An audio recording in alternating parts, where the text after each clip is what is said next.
Dunkirk.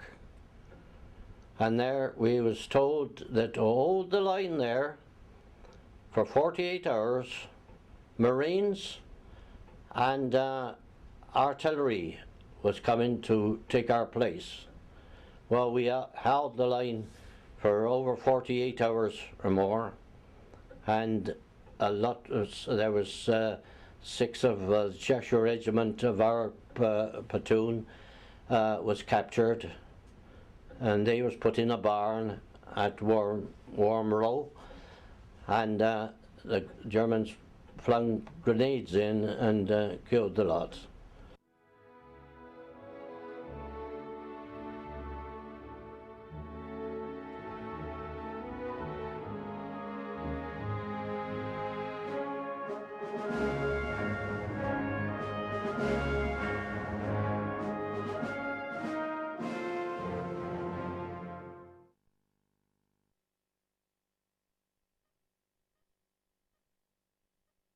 One morning our sergeant, he was wounded in the leg, and then we had word to retreat, to get back 15 miles to Braydoons, burning streets, everything.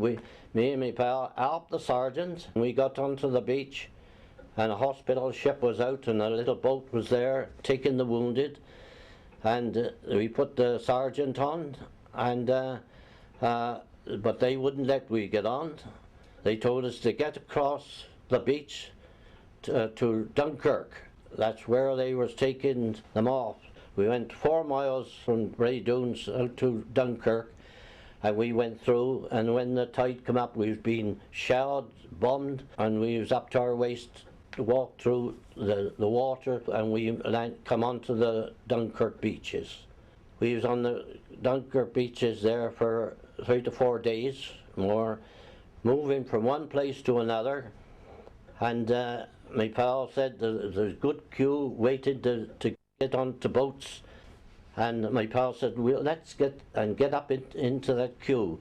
We went, and I was there for all day and night, and I said, no, I'm moving back. So we come out, and as we moved, we hadn't been down long under some rocks when a shell come over. Had we had stayed there, we would have been there. We were very lucky. And one morning we was there, and we heard we was by a jetty there, and we heard a rustle, and this was on the 4th of June at 3:30 in the morning. And we got up onto the jetty, ran across, and a hole was in the jetty, and somebody had put a motorbike across, and we went across the motorbike, and as I got out to the other end, my pal, he'd got onto the boat, and the boat was just about to move when I got there, and I flung my rifle over and dived over, and they caught me. There was only 189 on that boat, which could have took 200 or 300. They couldn't stop any longer. We was the last boat of all the boats that left, and the times and how many was on the boats at the time, all through the evacuation. But once we got on there, they gave us a cup of tea. Officer was on there taking our names, and he said, what regiment? And we said, the Cheshires. He said, oh, well done. He said, you've done a good job. You've done well by keeping the Germans back until a lot got out. And I landed at Margate.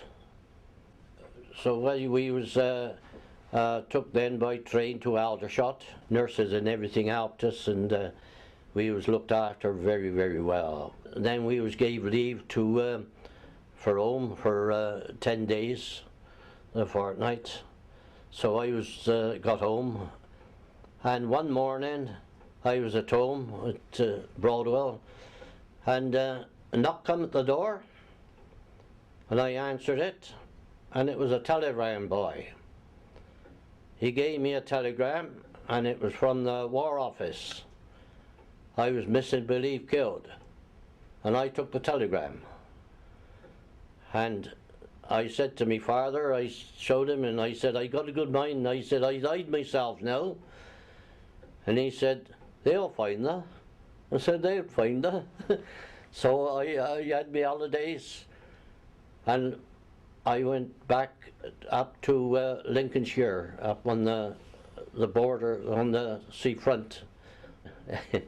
We had 6 rifles between 30, 40 men.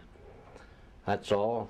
And we got it on the shores at Boston, and on the shores we put telegraph poles into the banks and nets over the top to make out as it was anti-guns, but it was telegraph poles. The sergeant was pleased to see us and thanked us for what we'd done, and we went out one night. We went into Boston, and we were supposed to catch the lorry back at 9:30. We missed the lorry, and we never got back till 10:10, 10:30. The sergeant then put us on a charge, and we was combined to the barracks. So we was only in tents, but we was combined there for 5 days. Then we moved to Skegness, and so me and my pal said, well, they wanted air gunners for the Air Force. So we said, well, let's go and volunteer. So we went and volunteered, and they said, what regiment are you in? And we said the Cheshires. He said, get on back out. And they wouldn't have us because they knowed we was the machine gunners, and they wouldn't. And so weeks after, the sergeant went on officer's course, and he come to me and my pal, and he said, well, he said, I've been into the office, he said, and I've recommended you for dispatches and for honours. So anyway, we never heard nothing no more about it. We went then to Wincanton from there, and down to, we was going to the Middle East. And we was at Wincanton. We did go days into Bristol when Bristol was being bombed very bad, and we did help with everything, buildings and hospitals and all. And then it came about a fortnight after, we was taken to Southampton and put on a ship there, the Georgic, and we travelled out to the Middle East. We called at Durban, and we called at Johannesburg, and finished up. And we called into Cape Town, and we finished up at Port Said on the Suez Canal, and then we went out to Cyprus, and we was the first troops to land in Cyprus. So we went garrisoned round Cyprus to see that no enemy did that, and so we dug trenches all over. So, and on the way back we went on the Neptune. On the way back it got sunk, and we was there for 2 months, and then we went on the Napier and out to Palestine, Haifa. And on the way back, they say that one was sunk on the way back to Cyprus. So we lucky to be on the one journey. Then we traveled. We was went to Gaza, and we went into Cyprus, to Syria, and we traveled around. And in Syria, there was riots going on all over Syria. We was in big tents. Went to sleep one night, and in between me and my mate and the others was about 2 foot in between us, the tents. When we woke up the next morning, there was the Gurkhas next to us. They'd crept in the middle of the night and got down between us, and we didn't know. And a lovely lot of fellas, the Gurkhas, very nice. And the next day we went into a big village in Syria which rioted, but the Gurkhas and they sorted them out. They had a good They shifted, they made a bit of peace all around the country. And we went in parts of Iraq. And then we came back and come through the Sahara Desert, then right on up to Jerusalem, Bethlehem. And while we was going on trucks, going up along, slowly, we pulled up there, and an officer came to the back of our truck, and it was our officer that had trained as we'd helped in Dunkirk. And he shook hands and made us all the very best in one another. But I read in one of my Cheshire books back here 6 years ago, he was killed in Italy.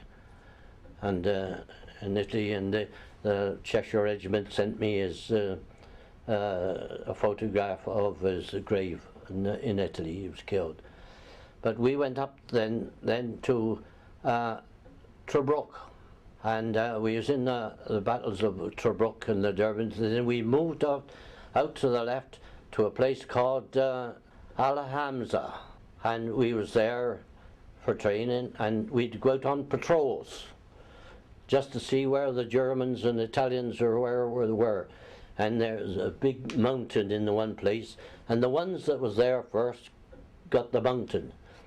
But many a time when we did go, we did start to go into the mountains, into the hills, and we fire on. And the Italians had got there first. But sometimes we did get there first. But we was there for about a month, and one morning we could see that there was a sort of clouds out in front, and we took it then that something was on the move. So the Italians come through to us, but they couldn't get through. We was a platoon of the Cheshire Regiment, and a platoon of the Warwicks, and a platoon of the Sherwood Foresters. So a week after, the Germans had gone down to the left and down to the right of us, down towards Alamein. But they came back thinking that there was a big army there, so they come down through. Well, we fired everything we'd got there, and they retreated. And days after, they come down again. Well, we hadn't got nothing. We were firing revolvers and rifles and anti-tank, anti-guns. The one I heard the chauffeur, Sherwood Forest, shout 200 yards. And it went up and landed on a staff car, blew it, and the tanks come through, and we had to put up the white flag. We had got nothing else to fight with, and we was taken prisoners.